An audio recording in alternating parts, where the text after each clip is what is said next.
You know those invisible lines on our maps, our time zones? We think of them as just a way to schedule meetings, right? But the research we're diving into today shows they have this huge, measurable, and yeah, often negative impact on our daily lives. So let me just ask you this straight up. What if the simple fact of where you live inside your time zone is secretly messing with your sleep, your health, and maybe even how connected you feel to your own community? It sounds kind of wild, but the answer is a big, resounding yes. And it all comes down to biology. See, every single one of us has a circadian rhythm. It's basically your body's own internal 24-hour clock, and it's hardwired to follow one thing: the sun. It's what tells you when to wake up, when to feel alert, and when it's time to shut down for sleep. Okay, so here's the problem. Our modern world, with its 9 to 5 jobs and school bells, it runs on the wall clock. And this creates a constant tug of war with our internal sun clock. It's a misalignment that scientists actually have a name for. They call it social jet lag. And listen, this isn't just some small inconvenience. The consequences of this fight are actually pretty serious. We're talking about losing sleep, which over time hits our productivity, even how much we earn. It can mess with our social lives, and this is the really shocking part. It's been linked to a higher risk for certain types of cancer. This is a huge deal. So you have to wonder, how did we end up with a system that's so completely out of sync with our own bodies? Well, it turns out our time zones were never designed for us, for people. They were designed for something else entirely: trains. So how did we get here? The story actually kicks off at sea. Way back in the 1700s, a naval disaster pushed Britain to find a way to measure longitude. A guy named John Harrison eventually cracked it with his amazing marine chronometer. But the real push came in the 1800s. All of a sudden, you've got trains crisscrossing the country, telegraphs zapping messages instantly. Can you just imagine the chaos when every town had its own local time? It was a mess. So they had to standardize, which all led to this big conference in 1884 that basically carved up the world into the time zones we know today. And why Greenwich? Was there some big scientific reason? Nope, not at all. It was purely about 19th century convenience and, let's be honest, power. More than 2/3 of the world's ships were already using British naval charts based on Greenwich. So other places like Paris or Ujjain in India, which were also centers of science, they just got steamrolled by practicality. So here we are with this totally arbitrary system we inherited from the age of steam. Now let's jump into the modern science that proves these lines on a map have very, very real effects on our lives right now. This is where it gets really, really interesting. Researchers found what they call a perfect natural experiment. Just look at this graph. It plots the average sunset time based on where you are in a time zone. And right there, at that vertical dotted line, the border itself, boom, you see the sudden 1-hour jump. That means people living just a few miles east of the line see the sun go down a full hour later than their neighbors to the west. A full hour! So what happens when you get an extra hour of light in the evening? Well, it pushes your bedtime later. But your alarm clock for work or school, that stays the same. The result is that people on that eastern edge of a time zone get, on average, about 20 minutes less sleep every single night.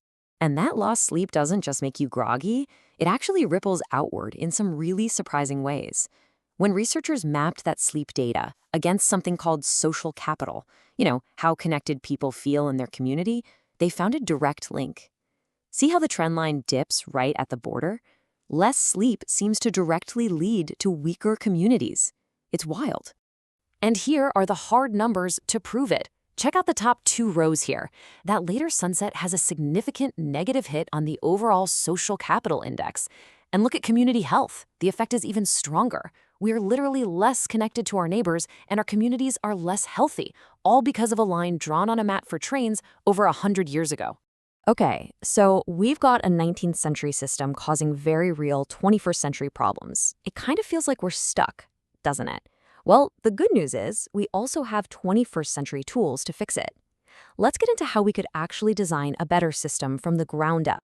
All right, the key to the whole thing is a mathematical approach called quantization theory. Now, I know that sounds super complicated, but the idea is actually pretty simple. Imagine you're trying to draw district lines on a map, but instead of for politics, you're doing it for one specific goal.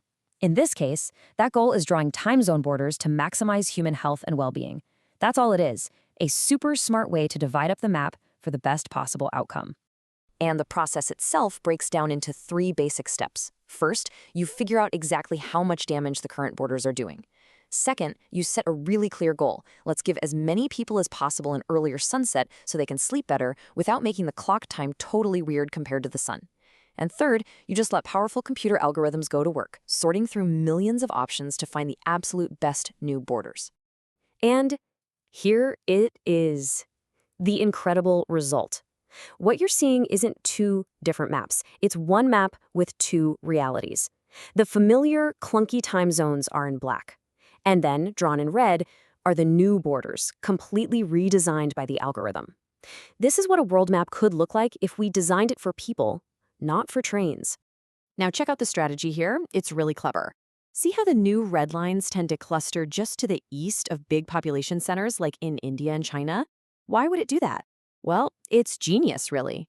It's designed to put the most people possible on the western side of their new time zone. And that gives them an earlier sunset and, most importantly, more sleep. So, we've redrawn the map.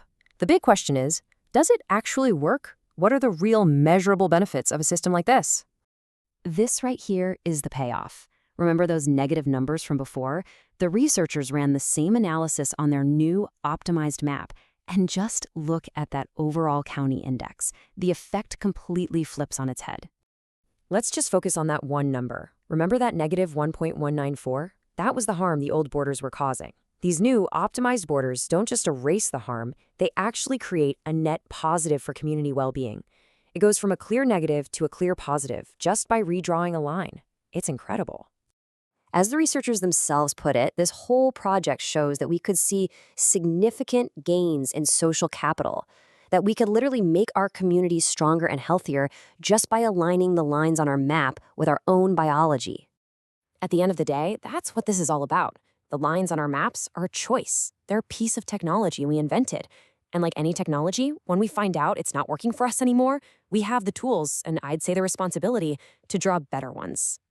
And that kind of leaves us with one last big question. Time zones are just one of these invisible systems that we've all inherited. So what other structures that secretly run our lives could we, and probably should we, redesign for our own well-being?